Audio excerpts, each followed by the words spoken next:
Welcome to the big number. I am Tom Haberstroh, and that is our man, Dan Devine. This week's big number is 9, Dan. 9. As in, that's how many players, as we're recording this podcast today, that are signed by the Golden State Warriors to the standard contract. There's 9 guys on the roster. There's 9. That's not a very big number, Tom. No.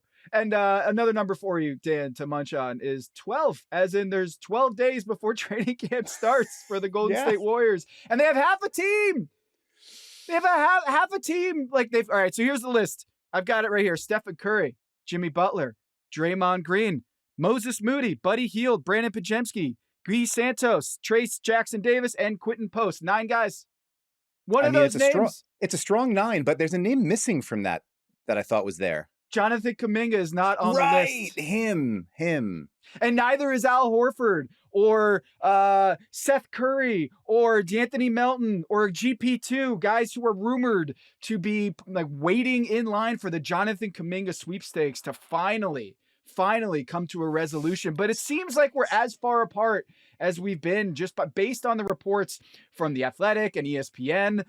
The Jonathan Kuminga standoff, the whole game of chicken, continues. According to ESPN this week, Kuminga and Joe Lacob met face-to-face, the owner of the Golden State Warriors, who has been staunchly in the camp of Jonathan Kuminga even before the NBA draft. And according to ESPN reports from Shams Charania, Anthony Slater, congratulations again, Anthony.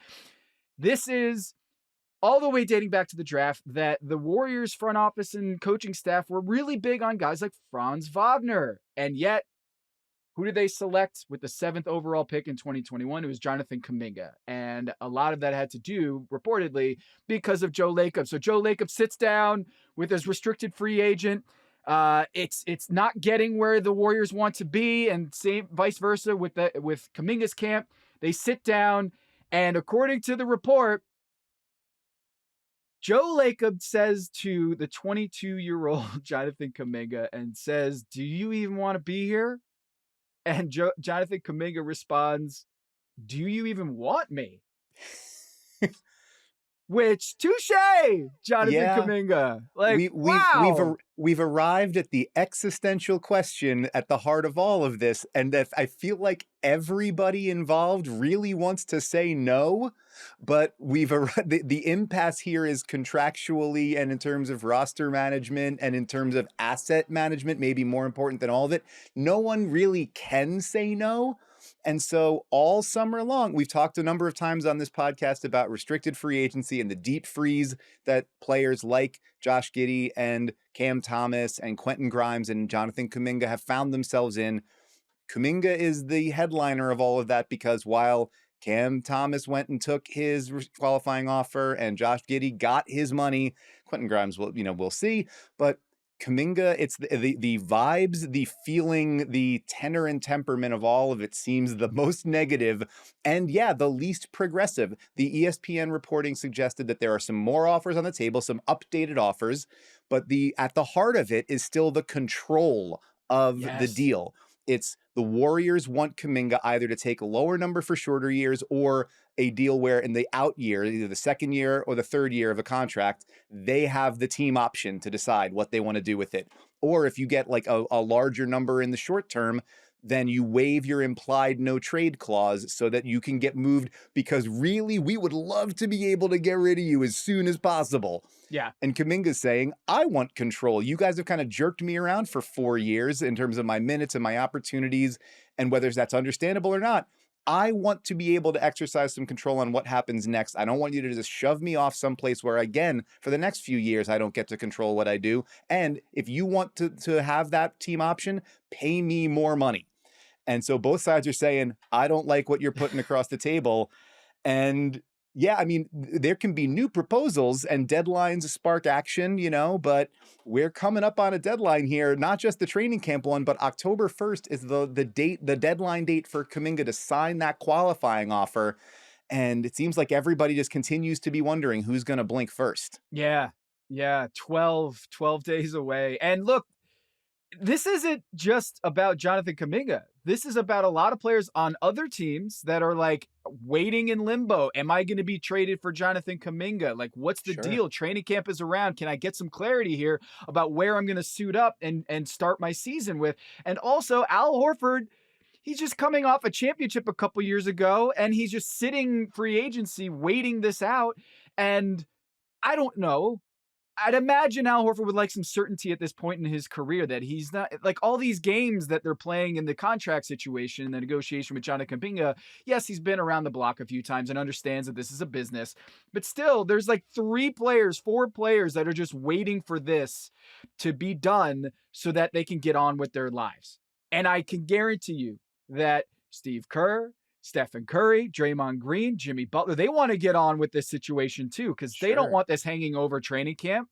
There's no way they want this to be hanging over their season, which is why this qualifying offer is so fascinating, Dan. Like you pointed out, the deadline is October 1st, and if he signs it, that's a horrible situation, I think, for both sides. I don't think either side wants to sign a qualifying offer, and obviously, if he did, he would have already signed it by now.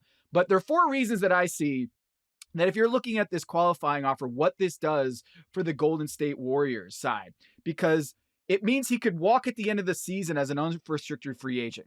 That's a big one, right? Is that you have Jonathan Kuminga, you have him for 4 years, and then he's basically a free agent at the end of the season.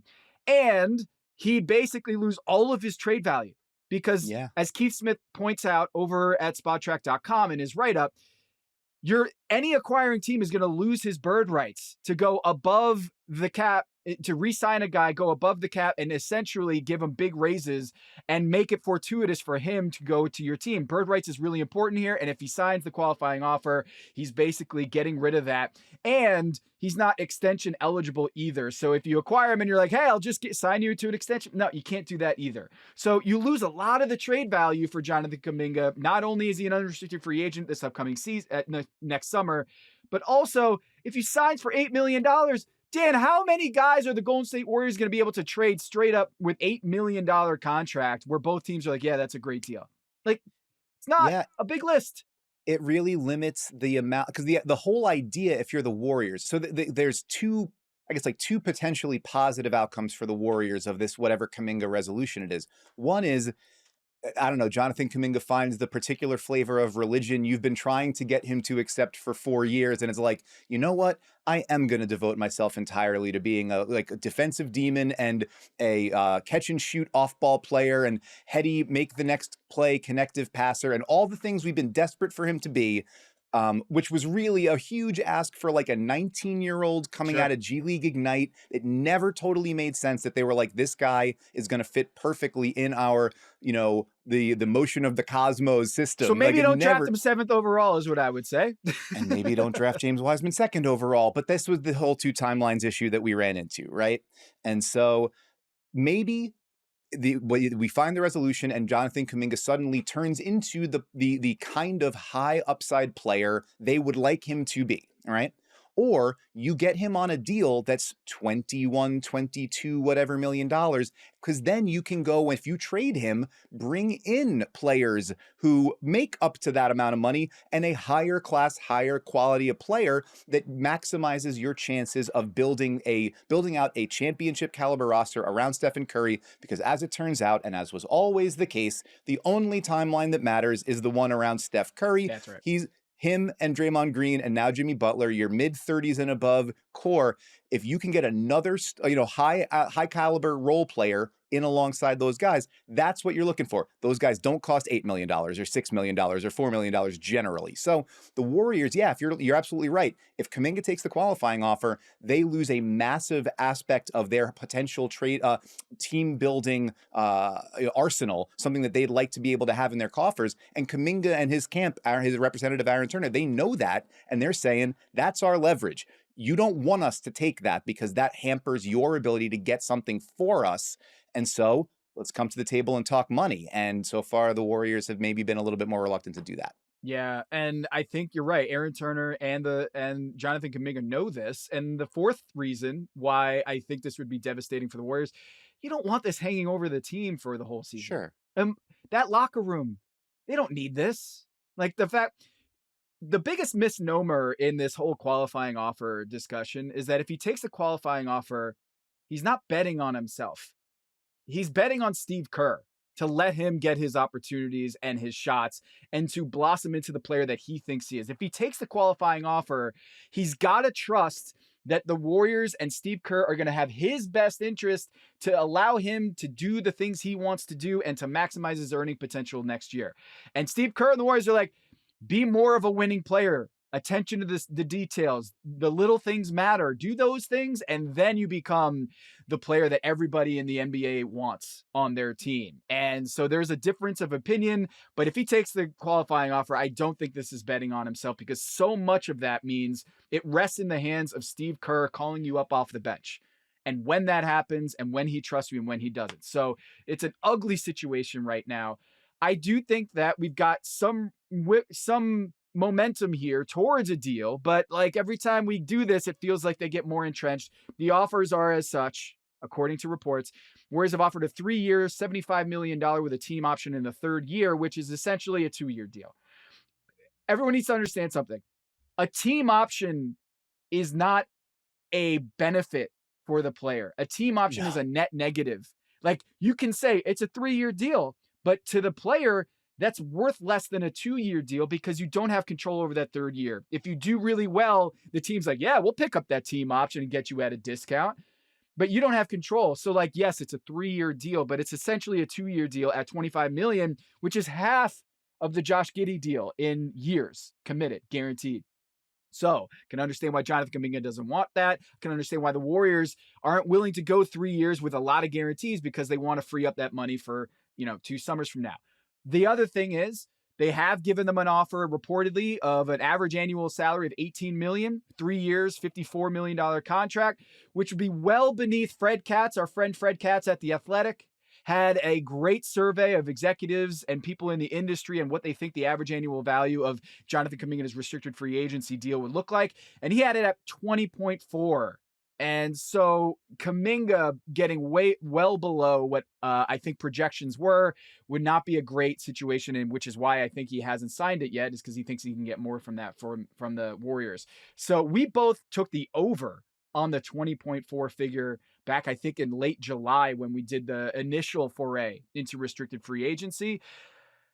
I think Jonathan Kuminga is an interesting player. I think he's kind of like Andrew Wiggins early in his career, in the sense that like lots of athleticism and talent, but it's going to take a while for him to leverage that and be in a situation and at a point in his career where he can realize, I can't be that player and just get buckets and expect winning teams to want me. I got to change the way I am. And that's what happened with the Warriors when they got Andrew Wiggins and they made him into an all-star and a champion. Is I feel like maybe 5 years down the road or 6 years down the road, Jonathan Kuminga will be a winning player, a core member of a winning team. But right now, it's going to be a while before he does that. So I've got 4 landing spots that I like for Jonathan Kuminga. I'm not totally confident we're going to see him in any of those uniforms, because there's base year compensation rules that makes things super complicated. It's not as easy, Dan, as just, why don't they just trade this guy straight up? Their salaries match, blah, blah, blah. It's not that complicated. We don't have to get bogged down in the details. But I think Jonathan Kuminga has played his last day in a Golden State uniform. I don't know where he's going to go. I don't know if it's going to be a 2-team or a 3-team deal, but I don't like the way this is sounding. When you got Jonathan Kuminga clapping back at your owner, your billionaire owner, and saying, do you even want me? And having that leak out into the press doesn't feel like a good situation. No, it does not. I'd note also that the reporting included the questions being posed to one another and not answers. So maybe it would be maybe worth noting that no one actually put that one in the communal pot for the reporter. The other thing is, we'll move on to talking about some potential destinations and some places that there might be an actual basketball fit, the basketball part of this all, as opposed to just the emotional part of it. My former coworker, the late great Jonathan Sharks, used to talk about players in terms of guys don't want to make the decision to fit into a role at 22. Like, guys come into the league thinking they're all going to be Kobe, they're all going to be Jordan, they're all going to be a super duper star, and they want to have the opportunity to explore the studio space, find out the depth, stretch the depths of their ability, see just how great they can be. They want to get the ball. They want to get the touches. They want to have the opportunities. And it's only after guys move past that, maybe they succeed, maybe they don't, or something changes in their circumstances, that then they might be ready to fit a role. So the Wiggins example, that's a number of years deep into his career, after he'd gotten the max from Minnesota, after the multiple iterations of the Wolves didn't really pan out, and only after being moved do you then see, okay, there's a way for me to maximize my ability. And even that was kind of a mirage of like 1 year where it really worked out that way for the Warriors. So Kuminga, I think, is probably light years away from that point at this point. But whether he's far away from a new destination, I think, we're all going to be keeping an eye on that over the next couple of weeks. Yeah, 22 years old. So you're betting that he's just figuring out who he is as an NBA player, and maybe a change of scenery will be best. If there is a sign and trade with Jonathan Kuminga, who would you like to see? Let's start your 4 little numbers with your first destination for Jonathan Kuminga. All right. Want to just say briefly, I'm not smart, right? So like the idea of is all of this possible under existing sign and trade rules and with base your company? I have not done all of the math on this. I was trying to look at where, from a basketball perspective, would you like to see this player wind up? So we'll start with that. So and I will refute your assertion that you are not smart, because a smart person would admit that. Fair enough. Not Okay. smart person would boast like, I know everything in the cap rules and all that. You're smart to understand your limitations, and also you're just a swell guy, Dad. So well I never done. said I wasn't swell. That I haven't, swollen, all of it.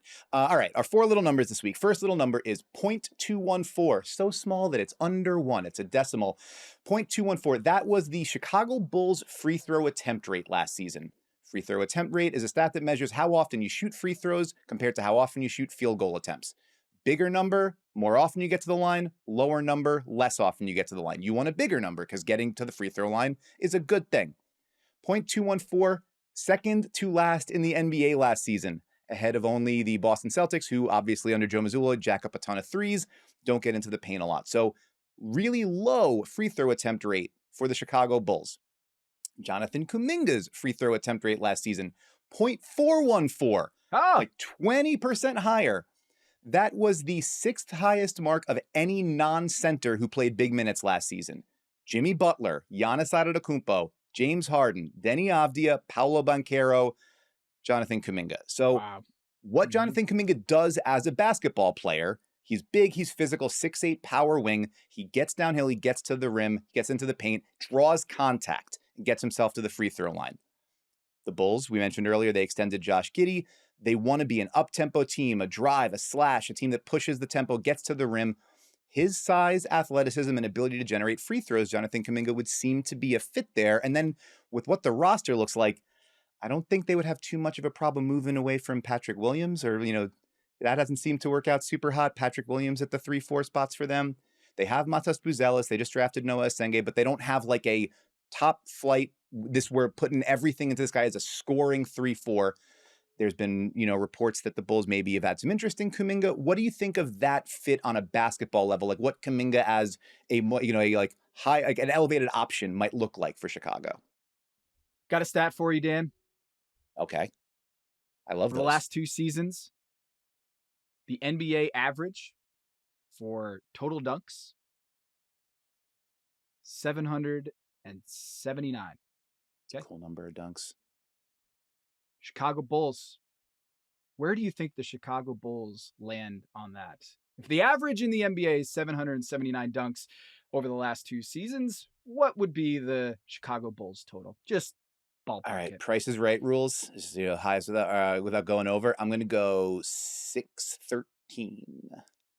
How about 513? Wait a second. I had the last 2. That's incredible that I got that right. But you did. If the Price is Right rules and you had the 1 and the 3 on the board, I'd be in high suspense. I'd be sweating if you were like, grab the 6, and the whole crowd's like, no, don't grab the 6, grab the 5. And you put it on the board. 513 dunks over the last 2 seasons. Way that lower. Is 103 fewer than the next lowest in the NBA. So they're 30th in the NBA, dead last in the number of dunks. And the next lowest team, the Memphis Grizzlies, have 618. They have half as many dunks as the Detroit Pistons and the Los Angeles Lakers. They have over 1,000 each. And the Chicago Bulls, they don't play with force. They play with pillows. Like they don't. They are a soft team, man. Like when you talk about the foul drawing and the dunks, like what does that add up to? Is a soft offense. So they need someone to play with more force. And I will say that Jonathan Kuminga, his 2-point field goal percentage dropped tremendously last season. His dunk rate fell by a half last season. I think he wanted to be more of a show what I can do scoring wise. I'm not just a dunker. And his true shooting percentage fell all the way to about 53%. And I want to put that in perspective of the guys who have had 27 or more usage rate. So high usage rate guys, 42 of them in the NBA that had a usage rate of 27 or higher, according to stathead.com. Jonathan Kuminga ranked 40th in true shooting percentage out of 42 players. So he plays with force. He does get to the free throw line, and he does get a bunch of dunks, or at least he did before last season. But he's still an inefficient scorer. And so that's where you kind of hope that in a new system under Billy Donovan in Chicago and with Josh Giddey and Kobe White at the helm, that they would be able to get him a lot more efficient looks and a lot more lobs and more athleticism. I do think that in terms of what the Bulls need, Jonathan Kuminga fits that. And also at the 4 position, I think they could use Jonathan Kuminga. So I like that as a landing spot, but I do want to see him get back to those like lob finishes and that athleticism and getting out in the open court that he was earlier in his career. And some of the decreased interior finishing might have stemmed from, they had ankle injury last year, wasn't necessarily at his most explosive and springy when he came back later in the season. Might be an opportunity with full health and a new fresh coat of paint to get back up there. And interesting, you mentioned lob finishes and attacking the rim. So our second little number is 1.25. That's how many points per possession Jonathan Kuminga has scored in his career on plays where he rolls to the basket after setting a screen. According to our friends at Synergy Sports Sport Radar, he's shooting about 60% from the field on those finishes. So 1.25 points per possession is pretty good for that kind of play when you're rolling to the rim after a dunk. Would have been like somewhere between the 65th and 80th percentile in the NBA the last handful of seasons. So it's not like elite, where it's like DeAndre Jordan at his peak or, Anthony Davis at his peak, but like pretty good. Mm-hmm. And then like a sub little number within this one is 91. Because that's all the possessions where he's actually done this over the last 4 years. So less than 25 a year for his whole career to this point. So wait, at first I'm like, oh, he's really good at this as the numbers prove out, but also that he doesn't do this very often. And why hasn't he done this very often? Well, what does Steve Kerr not really want to do a ton of, right? He doesn't want to run just pick and roll, pick and roll, pick and roll in terms of the Warriors offense, which is some of that like consternation about how does Kuminga fit best here. And we know that when they are going to run pick and roll, it's going to be the Draymond Steph pick and roll, right? Like that's primarily what we're going to do. We're going to have Draymond setting the screen so that he can short roll, make decisions, spray out of that. So it made me think like, all right, hardly any opportunity to do this, has been pretty good at it when he's gotten the chance to do it. What if he went to a team that runs a lot more pick and roll and doesn't have like a ton in the coffers as far as their 4 spot? So I started thinking, what about Charlotte? The Charlotte Hornets, 6th in the NBA last season in the share of their offensive possessions finished by a roll man under Charles Lee, his first season on the bench, according to our friends at Synergy. LaMelo Ball, routinely among the highest volume pick and roll guards in the NBA in terms of how frequently he runs that action, finishes plays out of it. Charlotte's like most exciting moments in the last handful of years, you've seen it up close and personal when you're running that 2-man game with Miles Bridges, getting the ball up to him, lobs and throw it up there. If you kind of squint, you could see like, all right, 6'8", 225 or so, big, springy, athlete rolling to the rim or running the lane in transition. Maybe Jonathan Kuminga fits into that spot, especially Miles Bridges. I think only has one more guaranteed year after this year on his deal. And you're talking about a team that is retrofitting its timeline around 24-year-old LaMelo Ball, 22-year-old Brandon Miller, 20-year-old Con Knipple, 22-year-old Jonathan Kuminga. Maybe makes some sense there.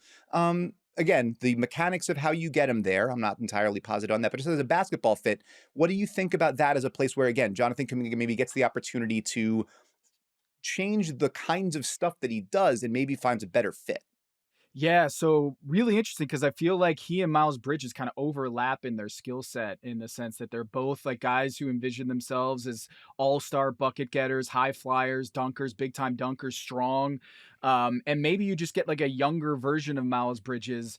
People, Steve Kerr, Jonathan Kuminga's like rookie season, Steve Kerr kind of mentioned Sean Marion as a prototype of a guy who really runs the floor and a Sure. guy who at that size leveraged his athleticism to be a capable three-point shooter, much better than I think people expected given where that shot was coming from, and was just a guy who played really hard defense and strong and an ability to defend and create turnovers. I could see why Steve Kerr floated that in front of Jonathan Kuminga and say, that's the type of player I want you to become. But what if he's more just Miles Bridges and he's just a 20-point scorer who's going to have, some efficient nights where you just look at that and say, dude, that guy, I mean, he's a handful to deal with out there, right? And Miles Bridges, I don't think he fits in terms of the playing style that the Golden State Warriors want. If you look at their contracts, like I don't know, like you said, where the deal kind of fits. I don't think we're going to see a LaMelo Ball trade, not just because of the contract, but man, they've got a lot of guys in the backcourt, and I don't think that's going to work. But maybe a 3-team deal, and we see Charlotte Hornets snag Jonathan Kuminga, who, again, as you mentioned, 22 years old, about to turn 23, but fits their timeline. I like the Charlotte Hornets. I'm going to go in a similar sense, a team that I think would like to get younger and fit a different timeline in the sense that I think this core is way too old, and they need to find someone like Jonathan Kuminga, 22 years old. Sacramento Kings, like, what Hmm. are we doing? The Sacramento Kings. Like, Age-old question in Sacramento. who are you? Like, your starting lineup is Dennis Schroeder. Congratulations, Dennis Schroeder, future Hall of Famer. Dennis Schroeder, I'm winning gold with Team Germany. He's 32. Zach LaVine, 30 years old. DeMar DeRozan, 36 years old. The spring chicken, the youngest guy in this core, Keegan Murray, 25. And then Domantas Sabonis, 29. Average age of their starting lineup is 30.4. You're the Kings. Like, if you're this old, at your core is this old, and you're going to be hoping for 35 wins every year, you got a problem. And I think Jonathan Kuminga, in terms of how do you get younger and how do you find some bankable franchise cornerstones for the next 5 years, I don't know if it's a 30-year-old Zach LaVine or a 36-year-old DeMar DeRozan. Like Domantas Sabonis, we've seen that. We know the ceiling on that. So I just kind of feel like Sacramento Kings in a trade that would, Keon Ellis might be going over to Devin Carter might be going there. Malik Monk doesn't really make sense with the Warriors, I don't think, but I could see that deal getting done. But again, I don't love it. I just kind of feel like with Chicago and with Sacramento, it does feel a need in terms of youth and athleticism, and two things that those teams really need. Absolutely. And those are the two teams that have been, or two of the teams that have been most closely associated with the Kuminga sweepstakes, such as it is. The idea that Sacramento has been like they're willing to make a sign and trade offer with a multi-year guaranteed deal to slot Kuminga into that starting 4 spot. I think it's funny, we've been talking about player, where you would slot into your role, and I think what the Kings have been looking for is like they've never really found the defensive cover for like the big athletic 4 that can go next to Sabonis, that provides, like the Aaron Gordon cover for Jokic or Yes. whatever, right? Like that kind Perfect. of idea. I don't know that that's the kind of role that Jonathan Kuminga like can play. I mean, Aaron Gordon's a hell of a player. But Sean also, Marion, Aaron Gordon, like that would be best case scenario for Jonathan Kuminga. But I think Totally. he thinks he's Kawhi. And Aaron Gordon thought he was Paul George, right? In Orlando all those years ago, and wanted to have the ball in his hands and run pick and roll and have all the actions for him. So yeah, again, like this is maybe a handful of years down the line. That's a model to maybe fit into. But I mean, in terms of organizations that are interested in importing him, Sacramento definitely up there on that list. You mentioned the idea of like there just aren't a whole lot of 20-point scorers in at this point in Charlotte. Maybe that you could bring in a guy like Kuminga to be that. Gets us to our third little number, 96. That's how many individual 20-point performances the Washington Wizards had last season. 96 20-point games. That's fewer than any team in the NBA besides the Brooklyn Nets. So that's, again, not great. Further not great, 57 of those 96 20-point games, that's about 60% of them, they're out the door. That was Jordan Poole, that was Kyle Kuzma, a few of them were Jonas Valanciunas. There was a couple of straight Colby Jones 20-point games late in the season. Let's go. Malcolm Brogdon was in there. All of which is to say, the Washington Wizards, who have been bad for a couple of years, and everybody knew they were going to be bad. This is the whole deconstruction phase after the Bradley Beal contract and all that kind of stuff. They need dudes who can score. And yes, CJ McCollum is there now, and Chris Middleton's there now, and you've got the second-year guy like Alex Sarr and Bub Carrington and Keyshawn George. You've got Trey Johnson they just drafted in the first round. Cam Whitmore, which I'm kind of thinking like, are they going to do the Spider-Man meme? Cam Whitmore and Jonathan Kuminga pointing at each other? Yes. But still plenty of question marks in terms of like who's going to form the offensive nucleus of whatever they're building in Washington. I can see an argument for saying, we know Kuminga can score. Whatever else we don't know about him, he can get the ball, he can go to the basket, maybe not always efficiently, but he can put up numbers. He is a 20-point caliber scorer in this league. Maybe Washington's an opportunity for him to stretch out and find out just how much he can do. Yeah, I think if you're his agent, Aaron Turner, I think you're calling up the Wizards and seeing how they get involved in this situation because they need the talent. You know, Chris Middleton, CJ McCollum are 34. Like they're old vets. They're ready to pass the torch to whoever's coming in there. And I do think that would be a good landing spot for him. I think Phoenix is interesting. Yes. I think, God, I just want to say this. I think the framework of a deal would be there, except it involves Dylan Brooks joining Draymond Green and Steph Curry and potentially GP2, whom GP2 had his season ended because Dylan Brooks violently hit him in a fast break situation and he broke his elbow and got suspended a few years ago. Dylan Brooks, I don't think is best friends with Jimmy Butler and Draymond Green, but maybe, no. Hey, Chris Paul wasn't BFFs with Steph Curry and the Warriors and Steve Kerr beforehand. Well, I should throw out Steph Curry. They were fine. But Steve Kerr and Draymond, the whole Chris Paul thing, and they were fine together, right? So, like, maybe, here's the deal that I like. Dylan Brooks and Oso Ighodaro would be really interesting for the Warriors, especially because I think the Phoenix Suns have like 18 centers on their roster. They just have a bunch of guards. And then like all of the Charlotte Hornets centers, Mark Williams and Malawach also from Duke. And then they got Nick Richards on the roster too. So I think Ighodaro, like where does he find minutes on this team? Maybe at the 4, I don't know. But I would, if I'm the Warriors, take a flyer on him and Dylan Brooks kind of as a 3-and-D guy, grinder on your team.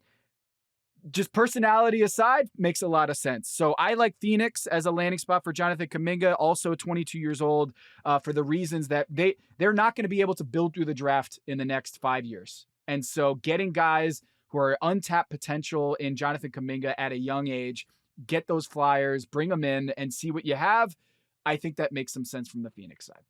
I was just thinking about what, if you're Devin Booker, what are you thinking as you look around at the, you were in the finals a few years ago and you look around on your roster is the Charlotte Hornets center rotation, Jonathan Kuminga, Jalen Green, and I don't know, Colin Gillespie. And maybe you're thinking, well, it's a good thing I got that $75 million a year contract extension in the offseason. Is it Kuminga kind of like a big Jalen Green? Just like it, don't really know if he's a winning player yet, super young, athletic, gets buckets, but like inefficiently high usage guy. Like again, Kuminga on the Warriors had a 27% usage rate, which is on any other team, like inflation wise, like that's like a 31% usage rate because the Warriors, they don't want high usage guys. They want to spread the ball egalitarian offense. And so I can only imagine Kuminga, Book, and Jalen Green fighting over the ball in Phoenix. That would be fun. Get your popcorn. You think Dylan Brooks in a Warriors uniform would be interesting? Like that would be, whew, that'd be Man, tough. the idea of the the daily drama of Draymond, Jimmy, and Dylan Brooks would be it's worth signing up for. Anyway, let's get to our fourth and final little number. 2. That is the number of top 10 picks that currently reside on the roster of the Brooklyn Nets. Then those 2 are swingman Zaire Williams, who the Grizzlies drafted 10th overall in 2021, and Sneaking in there. Yep. Yegor Diomin. So he said that's how he says his name. All right. I don't know that I'm right, but he said it. Yegor Diomin, the rookie out of BYU that the Nets just drafted with the number 8 pick in June as part of their drafting of 5 dudes in the first round. As a result of all the trades they made back, going through the KD and Kyrie and Harden era and all the picks out the door and all that stuff, Brooklyn's roster is mostly like mid to late first round picks, second round guys, and undrafted dart throws. Like they're churning through guys to try to find bankable NBA talent. Doesn't mean they're devoid of talent. They get to have Cam Thomas, who turned into a really good scorer with the 27th pick. They just traded for Michael Porter Jr. Again, they just drafted 5 guys in the first round. And so maybe some of those turn out to be really good. But the Nets they finished 23rd and 28th in offensive efficiency the last 2 seasons. They have the 7th worst winning percentage in the league over the last 2 seasons.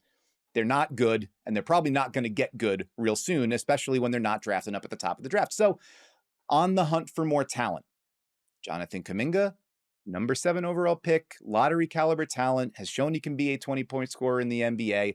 And the last time the Nets bottomed out without a whole bunch of great draft picks, the things started to kind of turn around for them when they went and they got a distressed asset out of California, D'Angelo Russell, and they rehabbed him into an all-star. Maybe history repeats itself with Jonathan Kuminga. What say you, Tom? It's the default option for me is Brooklyn, just because they have such a talent void. And Cam Thomas already on the qualifying offer. Jonathan Kuminga coming off this, I want to prove myself and go get, 25 points a game. That would be also grab your popcorn, Michael Jackson meme, I got another team, Detroit. I was looking for teams that could use a young player, high flyer, who also have like a rim protecting 5 that you could play with JK, because like you got Beef Stew and Jalen Duren. I feel like if you're going to have Jonathan Kuminga at the 4, you need some more muscle back there to be a rim protector, because I don't think Kuminga is going to be that guy for you. And so I kind of like the fit there. And also Tobias Harris, where he is at his career, I don't think he's, a long-term option there, keeping the seat warm for whoever the long-term 4 is. Maybe that's Kuminga. And they had, I think, if not the most dunks last season, they were right up there. So in terms of like playing style and the high pick and roll with Cade Cunningham running downhill and having a lob threat in Jonathan Kuminga and Jalen Duren and Beef Stew, Isaiah Stewart, I kind of feel like JB Bickerstaff would have a lot of fun with Jonathan Kuminga in his lineup. So that's another team that I'm interested in. Yeah, I think the idea of like what your spacing looks like if you've got Kuminga in those actions more, and then like where is Jalen Duren, where is Asar Thompson on that team? Like you're trying to they made a lot of hay out of like Duren up at the high post and Asar on the back line, but then if you introduce Kuminga into that, does that complete? I think there might be some geometry issues there, but that's, I think, of the teams we talked about, that's the one where the arrows pointed upward. We've got proof of concept with the way the Pistons played last year, and we know that they've, you've got a hell of an operator in Cade Cunningham in the 2-man game to find guys and get guys shots. So yeah, I mean, I think our takeaway here, and I know we've gone a little bit long in this discussion, is like, it's tricky to find a really good, not just contractual fit, but also basketball fit for Jonathan Kuminga that gives him the minutes and the starting opportunity and the touches and the usage that he's looking for, and also is like a good basketball situation where you can compete. It might be a pretty tricky needle to thread, let alone when you get to what are the assets coming back to Golden State? Is that going to be something that they're interested in? Is the contractual component of it for Kuminga going to be where he and his representatives want it? And I think all of that is to say, we maybe have arrived at, this is why this has been hard for the last few months, and why, as we are on the eve of training camp, we still don't have an answer, and the Warriors still don't have a roster. The overlapping team in our 4 teams or landing spots is the Chicago Bulls, who, Send it in. according to the ESPN report, they offered Alex Caruso for Jonathan Kuminga, and the Warriors turned it down 2 years ago. So what if Alex Caruso, you could have gotten Jonathan Kuminga, but you instead get Josh Giddey and Jonathan Kuminga? How about that? How about that? And what if, and can you think of a guy who might be pretty good on the Golden State Warriors in that system that they run there? Alex Caruso, maybe?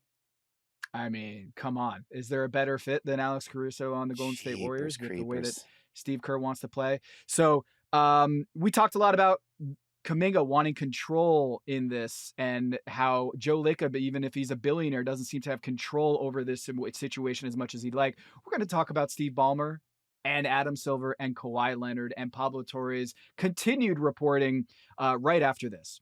All right, so the latest in the Kawhi Leonard story, the saga that continues. Again, we're 12 days away from training camp. That could have been the big number at the top, because it also fits thematically with what's happening with the Kawhi Leonard story and the uncertainty of how the NBA is going to handle this situation. This bombshell report from Pablo Torre a couple weeks ago, maybe not even 2 weeks. I don't even know if it's been 2 weeks. It feels like this has been a month because of all the reports that are coming out. And we had this week on Tuesday, not only Adam Silver being on a panel at a conference, but also Steve Ballmer was at the SBJ conference on Tuesday and had some on the record comments about the investigation. But on Tuesday afternoon, Pablo Torre on his Twitter account had mentioned after the September 10th NBA owners meeting, Adam Silver said, quote, "I'd frankly never heard of the company Aspiration before, and I'd never heard a whiff of anything around an endorsement deal with Kawhi or anything around engagement with the Los Angeles Clippers. So it was all new to me." When he said that, end quote. When he said that, Dan, I was on Yahoo Sports Daily, the Daily Show, right? I was on that morning, and that was like the first thing that jumped out to me was Adam Silver was arguing that he had never even heard of Aspiration, which is kind of confusing because the deal was for over $300 million, Dan.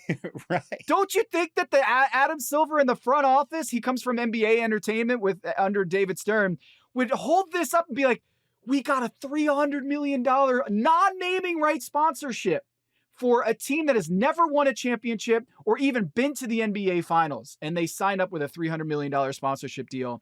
And I'd imagine this went across his desk and that he had seen this because Steve Ballmer is very close with Adam Silver. Of course, this is the upcoming NBA All-Star game. It's at Intuit Dome, and it's Steve Ballmer is slated to be the face of this big moment for the NBA and NBC and the Olympics. And it's all coming to a head here because in the Tuesday sit down with FOS, Front Office Sports, Adam Silver said, "If I said I never heard of it, I meant in the context of the accusations here, I was certainly aware of the brand." That's different than what he said a few days ago. Very in style and in substance, it was very different. The tone a few days ago at the Board of Governors meeting was, I had never heard of this company. This is the first I'm hearing about it.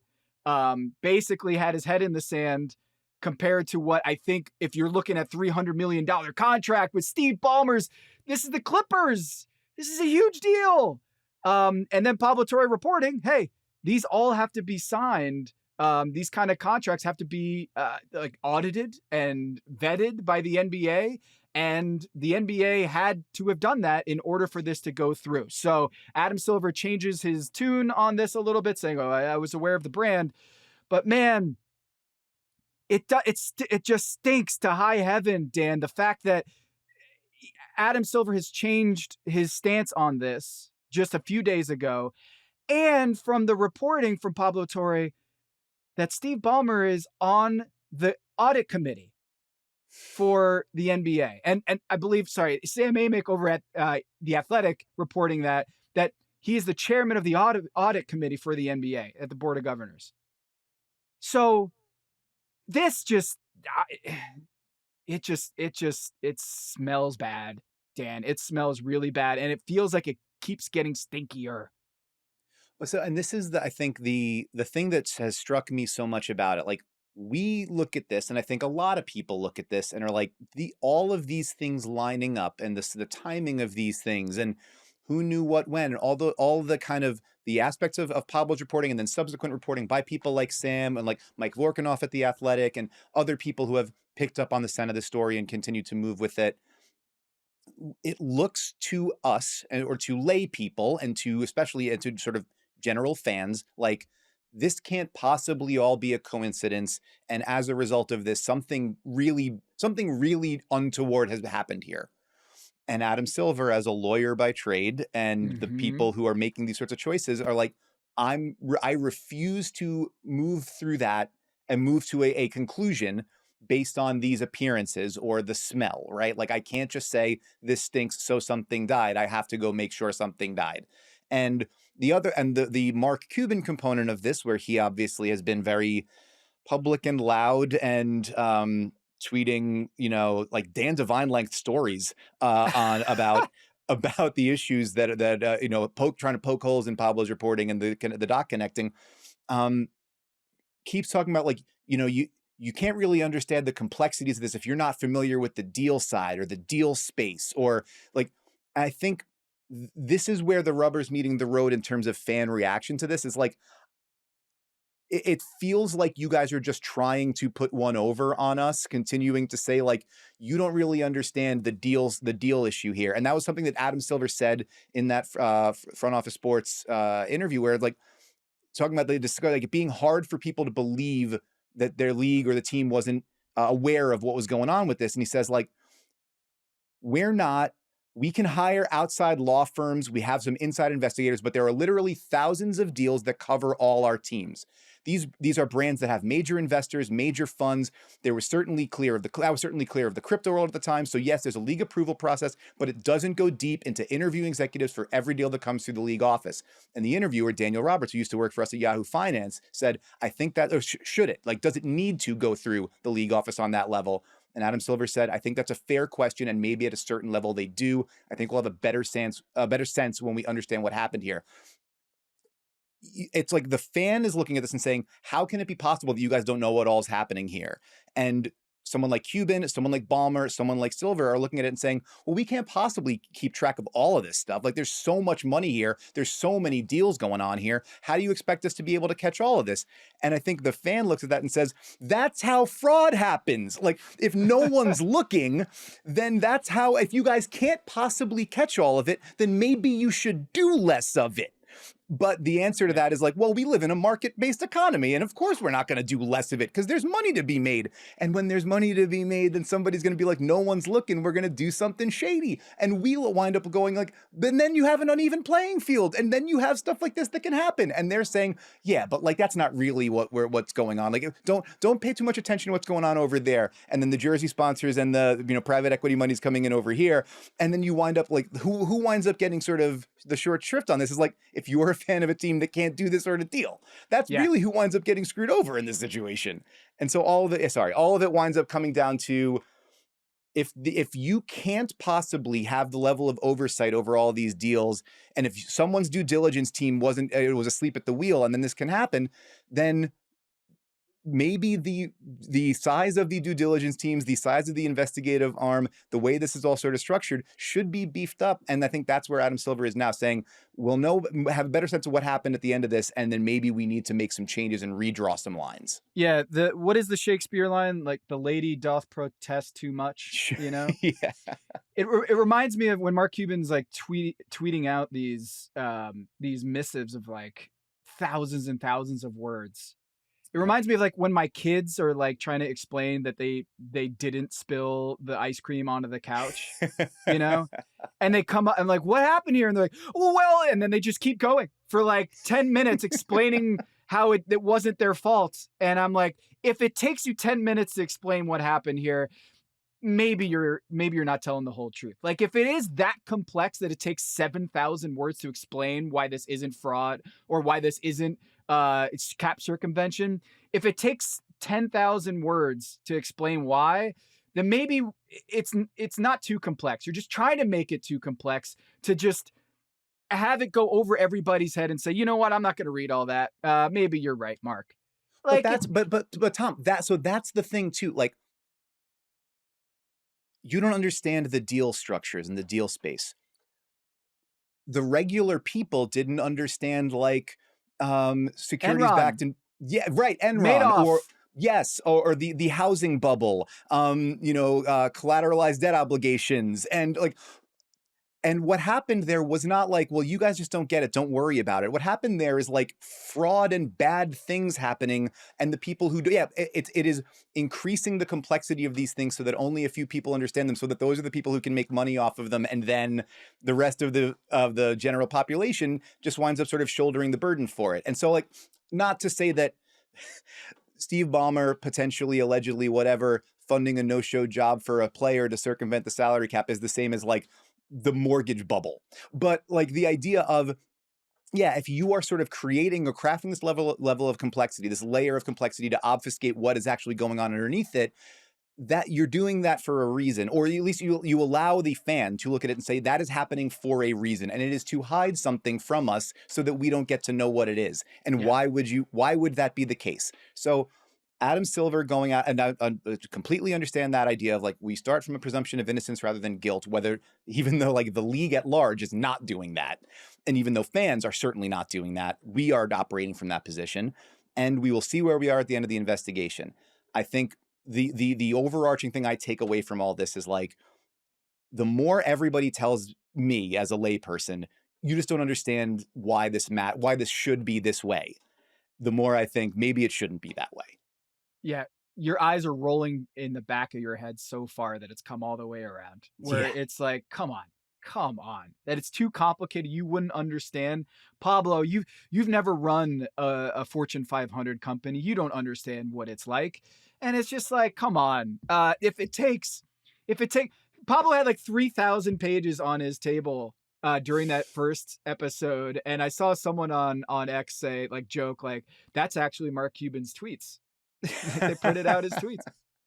I look, Steve Ballmer, to wrap this up, Steve Ballmer also spoke at the SBJ convention or conference, a separate one compared to the front office sports convention.